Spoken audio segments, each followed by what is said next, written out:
अनंत चतुर्थीच्या दिवशी मात्र कोकणकरांचं मन खूप हळवं होतं। जसं लेक सासरी जाताना आईच्या डोळ्यात अश्रू येतात, तसंच काहीसं कोकणकरांच्या डोळ्यात अश्रू वाहत असतात।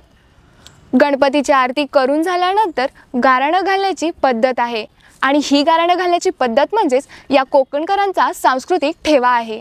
हे गणराया, आमची 2 नातवंडा आमका सोडून बाहेर गावा पुढचा शिकूक वय बाहेर जायची हत।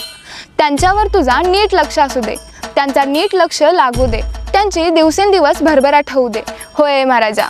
एवढं सगळं झालं की गणपतीच्या हातावर दही ठेवलं जातं आणि खूप जड अंतःकरणाने गणरायाला निरोप दिला जातो। दूरदेशी जीवलगाणे परतावं तसं कोकणकराचं मन हेलवतं आणि गणपती गेले गावाला चैन पडे ना आम्हाला असं म्हणत कोकणी माणूस आपल्या गावाला रामराम करतो आणि त्याच्या कर्मभूमीकडे वळतो, तो म्हणजे वर्षभराची नवीन ऊर्जा घेऊनच।